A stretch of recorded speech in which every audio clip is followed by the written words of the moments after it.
मध्य प्रदेश में नक्सल मोर्चे पर सरकार ने नई रणनीति बनाई है। केंद्र की सहमति और राज्य सरकार की पहल पर अब संवेदनशील जिलों में 850 स्थानीय कार्यकर्ता तैनात किए जाएंगे और इसका उद्देश्य जमीन से नक्सल मूवमेंट पर सीधी नजर और समय रहते कार्रवाई है। लेकिन कांग्रेस इस फैसले की नीयत पर सवाल खड़े कर रही है। केंद्रीय गृह मंत्रालय के नेतृत्व और राज्य की डॉक्टर मोहन यादव सरकार की पहल पर अब नक्सल इलाकों में रणनीति बदल गई है। बालाघाट, मंडला और डिंडौरी जैसे संवेदनशील जिलों में अब सरकार 850 स्थानीय कार्यकर्ताओं की तैनाती करेगी, जो गाँव में नक्सल मूवमेंट पर नजर रखेंगे। इसके लिए हर कार्यकर्ता को 25,000 रुपए मानदेय मिलेगा। इस योजना से सरकार पर साल भर में 25 करोड़ का अतिरिक्त भार आएगा।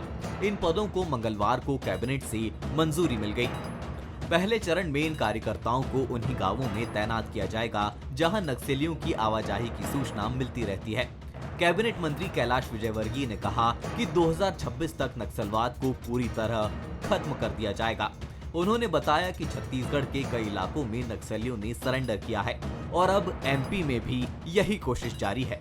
गांव वासियों के बीच में से ही 850 ऐसे कार्यकर्ता हम खड़े कर रहे हैं जो कि वहां पर सरकार के लिए काम करें। गांव में कोई नक्सलवादी का मूवमेंट नहीं हो, इसके लिए सरकार को इन्फॉर्मेशन दे। इस दिशा में आज कैबिनेट ने 850 पदों का सृजन किया। 1 साल के लिए कार्यकर्ता को 25,000 रुपये मानदेय दिया जाएगा। हालांकि कांग्रेस इस कदम को लेकर सरकार की मंशा और पारदर्शिता पर सवाल उठा रही है। 850 ग्रामीण कोड बना रहे हैं, उनको पैसे भी देंगे। ये फिजूल खर्ची है। ऑलरेडी नक्सल मूवमेंट ख़त्म करने के लिए तमाम तरह की योजनाएं, कानून पहले से है। ये एक और चीज़ होगी, इससे कोई फ़र्क पड़ने वाला नहीं। जो पहले ही अपने पास सब उपलब्ध है संसाधन, और जो नक्सलाइट्स के लिए हम एक्स्ट्रा पैसा खर्च कर रहे हैं, तो ये सब चीज़ें इवेंट मैनेजमेंट का कुछ नहीं है, इससे कुछ नहीं होगा। सरकार जहां इसे जमीनी स्तर पर नक्सलवाद से लड़ने की निर्णायक रणनीति बता रही है, वहीं कांग्रेस इसे जनता की निगरानी के नाम पर राजनीतिक लाभ लेने की कोशिश मान रही है। सरकार के दावे मजबूत हैं, मगर विपक्ष की शंका भी वाजिब है।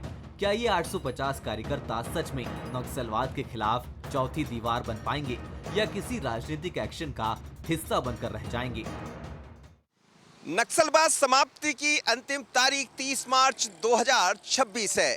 केंद्र के निर्देश पर डॉक्टर मोहन सरकार इस पर गंभीरता से काम भी कर रही है, लेकिन अब 850 युवाओं को मैदान में उतारकर नक्सलवाद को समाप्त करने की नई तैयारी, क्या इसका लाभ सरकार को मिलेगा और वो युवा जिनसे उम्मीद कर रही है सरकार, वो काम आ पाएंगे? असनी के साथ मनोज सैनी, बसंत भोपाल।